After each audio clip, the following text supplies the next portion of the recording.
ಮುಂಚೆ ಒಂದು ಚಿಕ್ಕ ಅನೌನ್ಸ್ಮೆಂಟ್. ರಿಪಬ್ಲಿಕ್ ಯೂತ್ ಸಮಿಟ್ ಭಾರತೀಯ ಯುವ ಶಕ್ತಿಯನ್ನ ಹೆಮ್ಮೆಯಿಂದ ಬಿಗಿದಪ್ಪಿಕೊಳ್ಳುವ ಸಮ್ಮೇಳನದ ಮೊದಲ ಆವೃತ್ತಿ.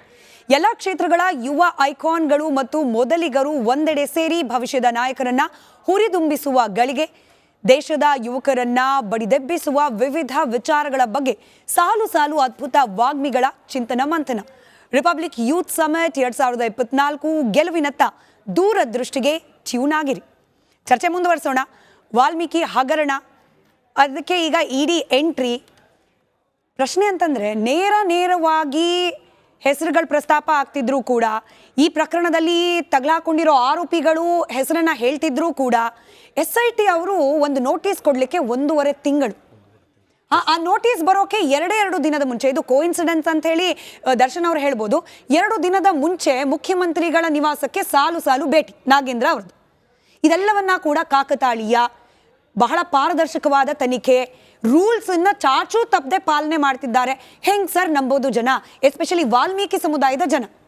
ನಾನು ಆಗಲೇ ಹೇಳ್ದಂಗೆ SIT ಸರ್ಕಾರದ ಮೂಗಿನ ನೇರಕ್ಕೆ ಕೆಲಸ ಮಾಡುವಂಥ ಒಂದು ಸಂಸ್ಥೆ. It is not above chief minister, ಯಾರ್ದನಾಗ್ಲಿ SITಗೆ ಅಷ್ಟು ಲಿಮಿಟೇಷನ್ ಇರೋದು. ಸಿಂಪಲ್ ಆಗಿ ಹೇಳ್ತೀನಿ ನೋಡಿ, ಆಯ್ತಾ.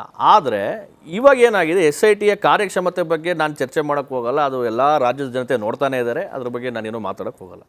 ವಾಲ್ಮೀಕಿ ಅಭಿವೃದ್ಧಿ ನಿಗಮ ಇವ್ರು ಏನು ಹೇಳಿದ್ರು, ಅಹಿಂದ ನಾಯಕ ಸಿದ್ದರಾಮಯ್ಯನವರು ಅಹಿಂದ ಒತ್ತು ಕೊಡ್ತಾರೆ ಅಂತ ದಲಿತರಿಗೆ ಮಾಡಿರುವಂಥದ್ದು ಏನು? SCP TSP ಹಣನ ಹೋದ ವರ್ಷ 11,000 ದುರ್ಬಳಕೆ ಮಾಡಿದ್ದೀರಾ ಕೋಟಿ, ಈ ವರ್ಷ 14,000 ಕೋಟಿ ದುರ್ಬಳಕೆ ಮಾಡಿದ್ದೀರಾ. ನೀವು ಮನಸೋ ಇಚ್ಛೆ, ನಾವು ಡೇ 1 ಕೇಳ್ತಾ ಇದ್ದೆ, ನೀವು 5 ಗ್ಯಾರಂಟಿ ಕೊಡ್ತೀವಿ, ಬೊಬ್ಬೆ ಹೊಡೆದ್ರೆ ಹಂಗ್ ಮಾಡ್ತೀವಿ ಹಿಂಗ್ ಮಾಡ್ತೀವಿ. ನಾವು ಅವತ್ತಿಂದ ಕೇಳ್ತಾ ಇದ್ದೆ, 50,000 ಕೋಟಿ ಸಂಪನ್ಮೂಲ ಹೆಂಗಿಂದ ಕ್ರೋಢೀಕರಣ ಮಾಡ್ತೀರಾ?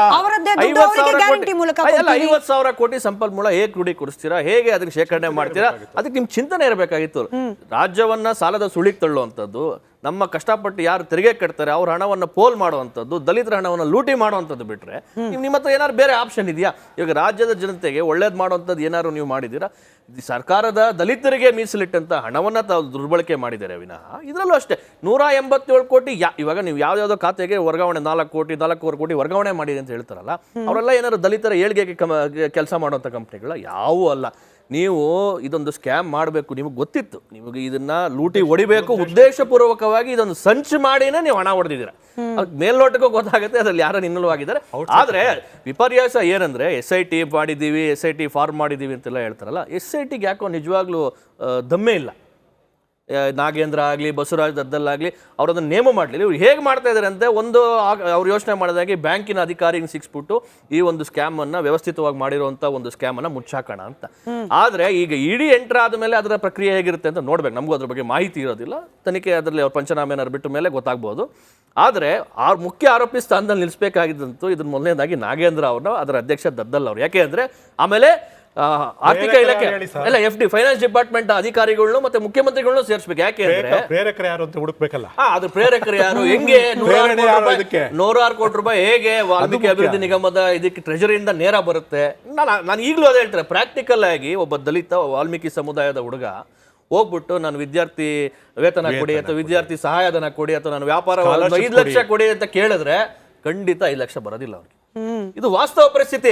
ನೀವು 106 ಕೋಟಿ ರೂಪಾಯಿ ನೀವು ಏಕ್ದಮ್ ಯಾರ್ದೋ ಲ್ಯಾಂಬೋರ್ಗಿನಿ ಕಾರ್ಗೆ, ಯಾರ್ದೋ ಗೋಲ್ಡ್ ಬಿಸ್ಕೆಟ್ ನೀವು ಕಳಿಸ್ತೀರಾ ಅಂದ್ರೆ ಇದೊಂದು ವ್ಯವಸ್ಥಿತವಾದಂತ ಸಂಚು ಅಂತ ಹೇಳ್ತೀನಿ. ಇದನ್ನ ನೀವು ಒಪ್ಕೊಳ್ಳೋಂಥದ್ದು ಕಲೀರಿ.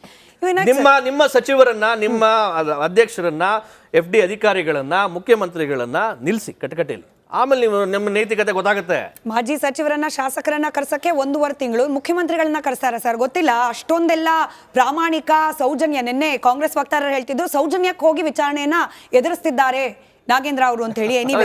ಗೊತ್ತಿಲ್ಲ, ನಾನು ನಿನ್ನೆ ಪ್ರಶ್ನೆ ಮಾಡಿದೆ, ಇವತ್ತು ಕೂಡ ವೀಕ್ಷಕರ ಮುಂದೆ ಇಡ್ತಿದ್ದೀನಿ. ಈಗ 1.5 ತಿಂಗಳು ಎಂಥದ್ದೇ ಪ್ರಕರಣ ಆದ್ರೂ ಕೂಡ ಸಾಕ್ಷ್ಯಗಳು ಎಷ್ಟು ಬೇಗ ತನಿಖಾ ಸಂಸ್ಥೆಗಳಿಗೆ ಸಿಗುತ್ತೆ, ಸ್ಟೇಟ್ಮೆಂಟ್ಗಳು ಎಷ್ಟು ಬೇಗ ತನಿಖಾ ಸಂಸ್ಥೆಗಳಿಗೆ ಸಿಗುತ್ತೆ, ಅಷ್ಟು ತನಿಖೆಗೆ ಒಂದು ಕರೆಕ್ಟ್ ಆದ ಆಯಾಮ ಸಿಗ್ತಾ ಹೋಗುತ್ತೆ.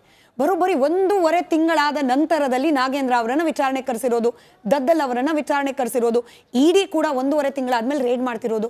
ಅಂದ್ರೆ ಇವರೆಲ್ಲ ಸಾಕ್ಷ್ಯವನ್ನ ಭದ್ರವಾಗಿ ಇಟ್ಕೊಂಡು ಅದಕ್ಕೆ ಸಂಬಂಧಪಟ್ಟ ಡಾಕ್ಯುಮೆಂಟು, ಅದಕ್ಕೆ ಸಂಬಂಧಪಟ್ಟ ಕಾಲ್ಗಳು, ಮೆಸೇಜ್ಗಳು, ಇದೆಲ್ಲವನ್ನ ಕೂಡ ಸಂರಕ್ಷಣೆ ಮಾಡಿ ಇಡಿ ಬರ್ತಾರೆ, SIT ತನಿಖೆಗೆ ಬರ್ತಾರೆ. ಅಷ್ಟೊಂದು ಪ್ರಾಮಾಣಿಕರು ಅಂತ ಹೇಳಿ ನಾವು ಭಾವಿಸ್ಬೇಕಾ? ಮೇಡಮ್, ನಾನು ಕರ್ನಾಟಕದಲ್ಲಿ ಕಳೆದ ಒಂದು 22 ವರ್ಷದಿಂದ ನೋಡ್ತಾ ಇದ್ದೀನಿ. ಒಂದು ಕಾಲದಲ್ಲಿ ಕರ್ನಾಟಕ ಪೊಲೀಸ್ ಅಂದರೆ ಇಡೀ ದೇಶದಲ್ಲಿ ಒಂದು ರೆಸ್ಪೆಕ್ಟ್ ಇತ್ತು ಎಲ್ಲ ಕಡೆನೂ, ತುಂಬ ಗೌರವ ಇತ್ತು. ಆದರೆ ಈಗ ಸರ್ಕಾರ ಯಾವುದಾದ್ರು ಇರಲಿ, ನಾನೊಂದು 10 ಕೇಸುಗಳನ್ನು ನಿಮಗೆ ಲಿಸ್ಟ್ ಕೊಡಬಲ್ಲೆ, ಅದು ಏನೇನಾಯಿತು ಅಂತ. ಅದರಿಂದಾಗಿ ಏನಾಗಿದೆ ಅಂದರೆ ನಮ್ಮ ರಾಜ್ಯದ ಪೊಲೀಸರ ಮಾನ ಮರ್ಯಾದೆ ಹರಾಜಾಗಿದೆ. ಅದಕ್ಕೆ ಆಡಳಿತ ನಡೆಸಿದ ಎಲ್ಲ ಸರ್ಕಾರಗಳ ಹೊಣೆಯೂ ಅದರಲ್ಲಿದೆ. ಹಿಂದೆ ಆಡಳಿತ ನಡೆಸಿದಂಥ ಎಲ್ಲ ಸರ್ಕಾರಗಳ ಹೊಣೆಯೂ ಇದೆ. ಈ ಕೇಸು ಏನು ಅದರಿಂದ ಭಾಳ ಹೊರತಾಗಿದೆ ಅಂತ ನನಗೂ ಅನ್ನಿಸ್ತಾ ಇಲ್ಲ. ನಾಳೆ ಮೂಡಾ ಕೇಸು ಅದರಿಂದ ಹೊರತಾಗಿದೆ ಅಂತ ಅನ್ನಿಸ್ತಾ ಇಲ್ಲ. ನಾನು ಅಂತಲ್ಲ, ಯಾವನೇ ನೀವು ಸಾಮಾನ್ಯ ಮನುಷ್ಯನ ಹತ್ರ ಹೋಗಿ ಕೇಳಿ, ಅದರಲ್ಲಿ ನಾಳೆ ಒಳ್ಳೆ ಏನು ಸರಿಯಾದ ವರದಿ ಬರ್ಬೋದು ಅಂತ ನಿನಗೆ ಅನಿಸುತ್ತಪ್ಪ ಅಂತಂದರೆ ಅವನು ಮುಕ್ತವಾಗಿ ಹೇಳ್ತಾನೆ ನಿಮ್ಮ ಹತ್ರ, ಮೇಡಮ್ ನಮಗೆ ಇದರಲ್ಲಿ ನಿಜವಾಗ್ಲೂ ಒಳ್ಳೆ ರಿಪೋರ್ಟ್ ಬರುತ್ತೆ ಅಥವಾ ಸತ್ಯವಾದ ರಿಪೋರ್ಟ್ ಬರುತ್ತೆ ಅಂತ ನಮ್ಗೆ ನಂಬಿಕೆ ಇಲ್ಲ ಅಂತ. ಆ ಸ್ಥಿತಿಯನ್ನು ಇವತ್ತು ನಮ್ಮ ರಾಜ್ಯದಲ್ಲಿ ನಾವು ನಿರ್ಮಾಣ ಮಾಡಿ ಇಟ್ಟಿದ್ದೇವೆ. ಅದಕ್ಕೆ ಎಲ್ಲರೂ ಕೂಡ ಅದಕ್ಕೆ ಹೊಣೆನೆ. ಸೊ ಹಾಗಾಗಿ ಅದಕ್ಕೆ ಈ SIT ಕೂಡ ಏನು ಹೊರತಲ್ಲ. ಈಗ SIT ಮಾಡಿಬಿಟ್ರೆ ಒಂದು ಸರ್ಕಾರ ಜವಾಬ್ದಾರಿ ಮುಗೀತು ಅಂತಲ್ಲ. SIT ಮುಂದೇನು ಮಾಡ್ತು?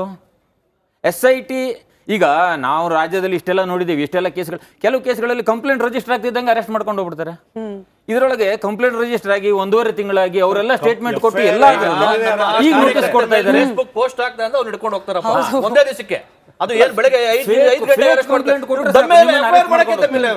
ಅಲ್ಲ, ಈ ಕಂಪ್ಯಾರಿಸನ್ ಪ್ರತ್ಯೇಕವಾಗಿದ್ರೂ ಕೂಡ ಪ್ರಜ್ವಲ್ ರೇವಣ್ಣ, ಸೂರಜ್ ರೇವಣ್ಣ ಅವ್ರ ಮೇಲೆ ಆರೋಪ ಬಂದಾಗ ಆ ತನಿಖೆಯಲ್ಲಿದ್ದ ಕ್ವಿಕ್ನೆಸ್ಗೂ ಈ ಪ್ರಕರಣದಲ್ಲಿ ನಡೀತಾ ಇರುವ ಕ್ವಿಕ್ನೆಸ್ಗೂ ತನಿಖೆಯಲ್ಲಿ ನಾನು ಮತ್ತೆ ಹೇಳ್ತಿದ್ದೀನಿ, 2 ಪ್ರತ್ಯೇಕ ಪ್ರಕರಣಗಳಾದ್ರೂ ಕೂಡ ತನಿಖಾ ಸಂಸ್ಥೆಗಳ ರಿಯಾಕ್ಷನ್ ದೇವರಾಜ್ ಸರ್ ಗೊತ್ತಾಗ್ಬಿಡುತ್ತೆ. ಅದು ಅವರ ಕಾರ್ಯಾಚರಣೆ, ಅವರ ಕಾರ್ಯವ್ಯಾಪ್ತಿ ಮತ್ತೆ ವೇಗದಲ್ಲೇ ಗೊತ್ತಾಗ್ಬಿಡುತ್ತೆ. ಸರ್ಕಾರದ ಏನು ಹಿಂದ್ಗಡೆಯಿಂದ ಸರ್ಕಾರದ ನಿಲುವು ಏನಿದೆ ಅಥವಾ ನಿರ್ದೇಶನಗಳು ಏನಿದೆ ತನಿಖಾ ಸಂಸ್ಥೆ. ದೇವರಾಜ್ ಸರ್ ಉತ್ತರ ಕೊಡ್ಲಿ, ಆದ್ಮೇಲೆ ಅದಕ್ಕೆ ಕ್ಲಾರಿಫಿಕೇಶನ್ ಬೇಕು ದರ್ಶನ್ ಅವ್ರ ಕಡೆಯಿಂದ. ಕ್ಯಾಪ್ಟನ್ ಅರ್ಜುನ್ ಕೊಂದಿದ್ದು ಯಾರು? ಅವ್ರ ನರೇಟಿವ್ ಎಲ್ಲಿ ತಂದಿಟ್ಟಿದ್ದಾರೆ ಅಂತಂದ್ರೆ ಸಂಪತ್ತನ್ನ ಹಂಚಿಬಿಡೋದು ಅಂತ. ಇದು ಸ್ಟುಡಿಯೋ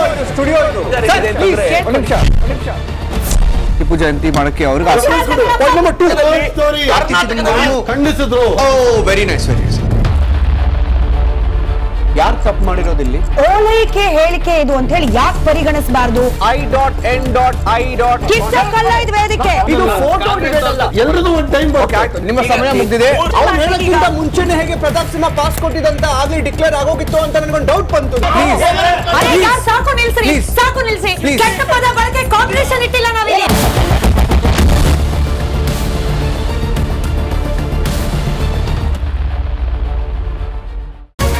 ರಿಪಬ್ಲಿಕ್ ವರ್ಡ್ ಆಪ್ ಇದು ಕೇವಲ ಅಪ್ಲಿಕೇಶನ್ ಅಲ್ಲ, ಸಮಗ್ರ ಸುದ್ದಿಗಳ ಸಂಪರ್ಕ ಮಾರ್ಗಕ್ಕೆ ಕ್ರಾಂತಿಕಾರಿ ಬದಲಾವಣೆ. ರಿಪಬ್ಲಿಕ್ ವರ್ಡ್ ಆಪ್ ಕೇವಲ ಸುದ್ದಿ ಅಪ್ಲಿಕೇಶನ್ ಪರಿಚಯಿಸ್ತಾ ಇಲ್ಲ, ಬದಲಾಗಿ ಡಿಜಿಟಲ್ ಸುದ್ದಿ ಬಳಕೆಯ ಹೊಸ ಯುಗಕ್ಕೆ ನಾಂದಿ ಹಾಡ್ತಾ ಇದೆ. ಇದೊಂದು ಬ್ರೇಕಿಂಗ್ ನ್ಯೂಸ್, ಪ್ರಭಾವಶಾಲಿ ಕಾರ್ಯಕ್ರಮಗಳಿಗೆ ಗಟ್ಟಿಯಾದ ನ್ಯೂಸ್. ಇಲ್ಲಿ ಕೇವಲ ತಾಜಾ ಸುದ್ದಿ, ಅದರ ನೇರ ಪ್ರಸಾರ ಮತ್ತು ಚರ್ಚೆಗಳಿಗೆ ಮಾತ್ರ ಅವಕಾಶ. ರಿಪಬ್ಲಿಕ್ ವರ್ಲ್ಡ್ ಆಪ್ ಡೌನ್ಲೋಡ್ ಮಾಡಿಕೊಳ್ಳಿ. ಗೂಗಲ್ ಪ್ಲೇಸ್ಟೋರ್ ಮತ್ತು ಆಪಲ್ ಆಪ್ ಸ್ಟೋರ್ನಲ್ಲಿ ಲಭ್ಯವಿದೆ.